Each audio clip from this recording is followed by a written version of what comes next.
Friends, ಎಲ್ಲರೂ ಹೇಗಿದ್ದೀರಾ? Welcome back to Suji Vishnu logs. ಇವತ್ತು ಬೆಳಗ್ಗೆಯಿಂದನೇ ಕ್ಲೀನಿಂಗ್ ಕೆಲಸನ ಸ್ಟಾರ್ಟ್ ಮಾಡಿಬಿಟ್ಟಿದ್ದೀನಿ. ಇವತ್ತು ಕಿಚನ್ ಕ್ಲೀನಿಂಗ್ ಕೆಲಸ ಮಾಡೋಣ ಅಂತೇಳ್ಬಿಟ್ಟು ಇವತ್ತು ಕ್ಲೀನಿಂಗ್ ಕೆಲಸನ ಮಾಡ್ತಾಯಿದ್ದೀನಿ. ತುಂಬಾ ಜಿಡ್ಡಾಗ್ಬಿಟ್ಟಿತ್ತು, ಮತ್ತು ಚಿಕ್ಕ ಚಿಕ್ಕ ಜಿಲ್ಲೆ ಬರುತ್ತಲ್ವ, ಅದೆಲ್ಲ ಜಾಸ್ತಿ ಆಗಿಬಿಟ್ಟಿತ್ತು. ಅದಕ್ಕೋಸ್ಕರ ಇವತ್ತು ಕಿಚನ್ ಕ್ಲೀನ್ ಮಾಡೋಣ ಅಂದ್ಕೊಂಡಿದ್ದೆ. ಇನ್ನು ಬೆಳಗ್ಗೆನೇ ಬ್ರೇಕ್ಫಾಸ್ಟ್ ಏನು ಮಾಡಿರಲಿಲ್ಲ, ನೆನ್ನೆ ಎಲ್ಲ ನಾನ್ ವೆಜ್ ಎಲ್ಲ ತಿಂದಿದ್ರಲ್ವ, ಅದಕ್ಕೆ ಇವತ್ತು ಬ್ರೇಕ್ಫಾಸ್ಟ್ ಏನು ಮಾಡೋದು ಬೇಡ ಅಂತೇಳ್ಬಿಟ್ಟು ಇವಾಗ ಬೆಳಗ್ಗೆನೇ ಎಲ್ಲ ಪಾತ್ರೆ ಎಲ್ಲ ತೊಳೆದ್ಬಿಟ್ಟೆ. ಬೆಳಿಗ್ಗೆ ಮೇಲೆ ಇರೋ ಪಾತ್ರೆ ಎಲ್ಲ ಎತ್ಬಿಟ್ಟು ತೊಳೆದ್ಬಿಟ್ಟೆ. ನೋಡಿ, ಎಲ್ಲ ತೊಳೆದ್ಬಿಟ್ಟು ಜೋಡಿಸಿದ್ದೀನಿ. ಇದು ಮೇಲೆ ಎಲ್ಲ ಇಟ್ಟಿರ್ತೀನಲ್ವ, ಜಿಡ್ಡಾಗ್ಬಿಟ್ಟಿತ್ತು. ಒಂದು 6 ತಿಂಗಳಾಗೋಗಿತ್ತು ಇದೆಲ್ಲ ಕ್ಲೀನ್ ಮಾಡಿ. ಇದೆಲ್ಲ ಮೇಲೆ ಯೂಸ್ ಮಾಡಲ್ಲ ನೋಡಿ ಅಂಥ ಪಾತ್ರೆಗಳು. ನೆನ್ನೆ ಬಂದುಬಿಟ್ಟು ಬಿರಿಯಾನಿ ಮಾಡೋದಕ್ಕೆಲ್ಲ ಯೂಸ್ ಮಾಡಿದ್ದೆ. ಸ್ವಲ್ಪ ಪಾತ್ರೆಗಳು ತಗೊಂಡಿದ್ದೆ. ಇನ್ನೊಂದೇ ಸರಿ ಮಿಕ್ಕಿರೋ ಪಾತ್ರೆಗಳನ್ನೆಲ್ಲ ತೊಳೆದ್ಬಿಟ್ಟು ಸೆಲ್ಫ್ ಎಲ್ಲ ಕ್ಲೀನ್ ಮಾಡೋಣ ಅಂದ್ಕೊಂಡೆ. ಮೇಲೆ ಸೆಲ್ಫ್ ಕೊಟ್ಟಿದ್ದಾರಲ್ವ, ಅದು ನೋಡಿ ತುಂಬಾ ಜಿಡ್ಡು ಹಿಡ್ದೋಗಿತ್ತು. ಇನ್ನು ಅದಕ್ಕೆ ಈ ಜಿಡ್ಡೆಲ್ಲ ಕ್ಲೀನ್ ಮಾಡೋಣ ಅಂದ್ಬಿಟ್ಟು ಒಂದೇ ಸರಿ ಕಿಚನ್ ಎಲ್ಲ ಕ್ಲೀನ್ ಮಾಡ್ದಂಗೆ ಆಗುತ್ತೆ ಅಂತ ಹೇಳ್ಬಿಟ್ಟು ಇವತ್ತು ಕ್ಲೀನಿಂಗ್ ಮಾಡ್ತಾಯಿದ್ದೀನಿ. ಇನ್ನು ಇದಕ್ಕೆ ಒಂದು ಲಿಕ್ವಿಡ್ ನಾನೇ ತಯಾರಿ ಮಾಡ್ಕೊತೀನಿ. ಇದು ನಿಮಗೂ ಕೂಡ ಯೂಸ್ ಆಗ್ಬೋದು. ಈ ಲಿಕ್ವಿಡ್ನ ರೆಡಿ ಮಾಡ್ಕೊಳೋದಕ್ಕೆ ಫಸ್ಟು ಬಿಸಿ ನೀರನ್ನ ತಗೋಬೇಕು. 1 ಲೀಟ್ರ್ ಆಗೋಷ್ಟು ಬಿಸಿ ನೀರನ್ನ ತಗೊಂಡಿದ್ದೀನಿ. ಏರಿಯಲ್ ಲಿಕ್ವಿಡ್ ಬರುತ್ತಲ್ವ, ವಾಷಿಂಗ್ ಮಿಷಿನ್ಗೆ ಹಾಕೋ ಲಿಕ್ವಿಡ್, ಅದು 1 ಕಪ್ ತಗೊಂಡಿದ್ದೀನಿ. ಈ ಲಿಕ್ವಿಡ್ ಹಾಕೋದ್ರಿಂದ ಜಿಡ್ಡೆಲ್ಲ ಬೇಗನೆ ರಿಮೂವ್ ಆಗಿಬಿಡುತ್ತೆ. ಇನ್ನು ಬೇಕಿಂಗ್ ಸೋಡಾ 1-2 ಟೇಬಲ್ ಸ್ಪೂನು, ಉಪ್ಪು 1 ಟೇಬಲ್ ಸ್ಪೂನು. ಇದಕ್ಕೆ ವಿಮ್ ಲಿಕ್ವಿಡ್ ತೊಗೋಬೇಕು, ಅದು ಖಾಲಿ ಆಗೋಗಿತ್ತು. ಅದ್ರ ಬದಲು ನಾವು ಯಾವ್ದಾದ್ರು ಲಿಕ್ವಿಡ್ ಕೂಡ ತೊಗೋಬೋದು. ಇನ್ನು ಇದನ್ನೆಲ್ಲ ಹಾಕಿ ಚೆನ್ನಾಗಿ ಮಿಕ್ಸ್ ಮಾಡಿಕೊಂಡು, ಇವಾಗ ನೋಡಿ ತುಂಬ ಜಿಡ್ಡಿದೆಯಲ್ವ, ಸ್ವಲ್ಪ ಹೊತ್ತು 1-2 ನಿಮಿಷ ಹಾಕ್ಬಿಟ್ರೆ ಸಾಕು. 1-2 ನಿಮಿಷ ಅದು ಹಾಕ್ಬಿಟ್ಟು ಸ್ಕ್ರಬ್ಬಲ್ಲಿ ಸುಮ್ಮನೆ ಈ ಥರ ಮಾಡಿದ್ರೇ ಸಾಕು, ಸುಮ್ಮನೆ ಉಜ್ಜಿದ್ರೇ ಸಾಕು, ಕ್ಲೀನ್ ಆಗಿಬಿಡುತ್ತೆ. ನೋಡಿ, ಆ ಸೆಲ್ಫೆಲ್ಲ ಎಷ್ಟು ಬೇಗ ಜಿಡ್ಡೆಲ್ಲ ರಿಮೂವ್ ಆಗಿಬಿಡ್ತು ಗೊತ್ತಾ. ಒಂದು ಒದ್ದೆ ಬಟ್ಟೆ ಎತ್ಕೊಂಡು ಒರೆಸ್ಕೊಂಡು ಆಮೇಲೆ ಡ್ರೈ ಕ್ಲಾತಲ್ಲಿ ಒರೆಸ್ಬಿಟ್ರೆ ಆಗೋಯ್ತು.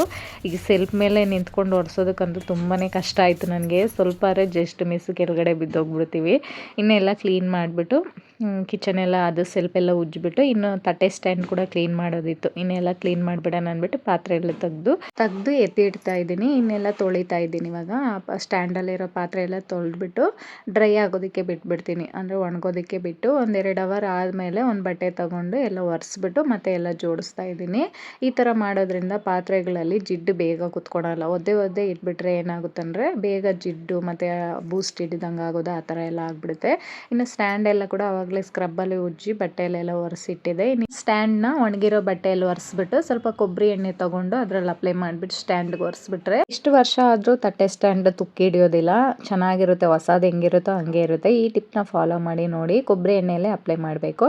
ಇನ್ನು ಪಾತ್ರೆ ಎಲ್ಲ ಜೋಡಿಸಿಟ್ಬಿಟ್ಟು ನಾನು ಕೂಡ ಮನೆಯೆಲ್ಲ ಒರೆಸಿ ಇವಾಗ ಫ್ರೆಶ್ ಅಪ್ ಆಗಿಬಿಟ್ಟು ಬಂದು ಸ್ನಾನ ಎಲ್ಲ ಮಾಡ್ಕೊಂಡ್ಬಂದು ನೀರೆಲ್ಲ ಕೂಡ ತುಂಬಿಸಿ ಇಡ್ತಾ ಇದ್ದೀನಿ. ನಮ್ಮ ಮನೇಲಿ ವಾರಕ್ಕೊಂದ್ಸರಿ ನೀರಿಗೆ ಪ್ರಾಬ್ಲಮ್ ಆಗಿಬಿಡುತ್ತೆ. ಅದಕ್ಕೆ ಈ ಥರ ಎಲ್ಲ ಬಿನ್ಗೆ ಮತ್ತು ಕ್ಯಾನಲ್ಲೆಲ್ಲ ತುಂಬಿಸಿಟ್ಬಿಡ್ತೀನಿ. ನೀರೆಲ್ಲ ತುಂಬಿಸಿಟ್ಬಿಟ್ಟು ಇವಾಗ ಎಲ್ಲ ಕ್ಲೀನ್ ಮಾಡಿ ಅರೇಂಜ್ ಮಾಡಾದ್ಮೇಲೆ ವಿಡಿಯೋ ಮಾಡ್ತಾಯಿದ್ದೀನಿ ನೋಡಿ.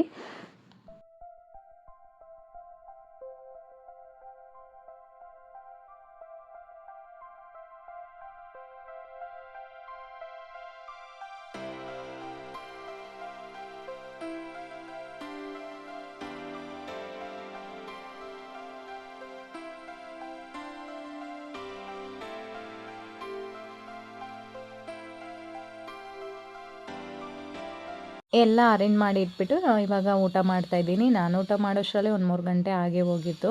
ದೋಸೆ ಮಾಡ್ಕೊಂಡು ತಿಂದೆ. ಇನ್ನು ಊಟ ಎಲ್ಲ ಮಾಡಿಕೊಂಡು ಮತ್ತೆ ಸಾಯಂಕಾಲ ಲಾಗ್ನ ಕಂಟಿನ್ಯೂ ಮಾಡ್ತಾಯಿದ್ದೀನಿ. ಈ ಜಿರಳೆಗಳು ಎಲ್ಲಿಂದ ಬರುತ್ತೋ ಗೊತ್ತಿಲ್ಲ, ಎಷ್ಟೊಂದು ಟ್ರೈ ಮಾಡಿಬಿಟ್ಟಿದ್ದೀನಿ. ಮೀಶೋದಲ್ಲಿ 1-2-3 ಪ್ರಾಡಕ್ಟ್ನ ಆರ್ಡ್ರ್ ಮಾಡಿ ಟ್ರೈ ಮಾಡಿದ್ದೀನಿ.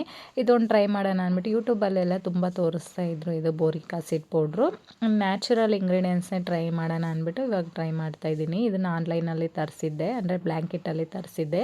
ಇವಾಗ ಇದನ್ನು ಮಿಕ್ಸ್ ಮಾಡ್ತಾ ಇದ್ದೀನಿ. ಒಂದು 4 ಟೇಬಲ್ ಸ್ಪೂನ್ ಆಗೋಷ್ಟು boric acid powder, 1 table spoon ಗೋಧಿ ಹಸಿಟ್ಟು, 2 ಟೇಬಲ್ ಸ್ಪೂನ್ ಸಕ್ಕರೆ, ಇದನ್ನೆಲ್ಲ ಹಾಕಿ ಚೆನ್ನಾಗಿ ಈ ಥರ ಮಿಕ್ಸ್ ಮಾಡಿ ನೀರಲ್ಲಿ ಉಂಡೆ ಥರ ಮಾಡಿ ಎಲ್ಲೆಲ್ಲಿ ಕಾಕ್ರೋಚ್ ಓಡಾಡುತ್ತೆ ನೋಡಿ ಅಲ್ಲೆಲ್ಲ ಇಟ್ಬಿಟ್ರೆ ಅದನ್ನು ತಿಂದು ಸತ್ತೋಗುತ್ತೆ ಅಂತ ತುಂಬ ಯೂಟ್ಯೂಬಲ್ಲೆಲ್ಲ ನೋಡಿಕೊಂಡೆ ನಾನು ಟ್ರೈ ಮಾಡಿದ್ದೀನಿ. ನೋಡಬೇಕು. ಇನ್ನಿವಾಗ ಸಿಂಕ್ ಕಬೋರ್ಡ್ಗಳಲ್ಲೆಲ್ಲ ಒಂದೊಂದು ಇಡ್ತಾ ಇದ್ದೀನಿ. ಇದ್ರ ರಿಸಲ್ಟ್ ಬಂದ್ಬಿಟ್ಟು ವರ್ಕ್ ಆಗಿದೆಯಾ ಇಲ್ವಾ, ಯೂಟ್ಯೂಬಲ್ಲಿ ಹೇಳಿರೋದಲ್ವಾ ನಿಜನಾ ಇಲ್ಲ ಅಂತೇಳ್ಬಿಟ್ಟು ನೆಕ್ಸ್ಟ್ ವೀಡಿಯೋದಲ್ಲಿ ಹೇಳ್ತೀನಿ. ಇನ್ನು ಇವತ್ತಿನ ವೀಡಿಯೋ ಕೂಡ ಇಲ್ಲಿಗೆ ಎಂಡ್ ಮಾಡ್ತಾ ಇದ್ದೀನಿ. ಇವತ್ತಿನ ವೀಡಿಯೋ ಏನಾದ್ರು ನಿಮಗೆ ಯೂಸ್ಫುಲ್ ಆಗಿದೆ, ಇಷ್ಟ ಆಗಿದೆ ಅಂದರೆ ಪ್ಲೀಸ್ ಒಂದು ಲೈಕ್ ಮಾಡಿ, ಶೇರ್ ಮಾಡಿ, ಹಾಗೆ ನನ್ನ ಚಾನಲ್ನ ಸಬ್ಸ್ಕ್ರೈಬ್ ಮಾಡ್ಕೊಂಡು ನೋಡಿ. Thank you. Take care.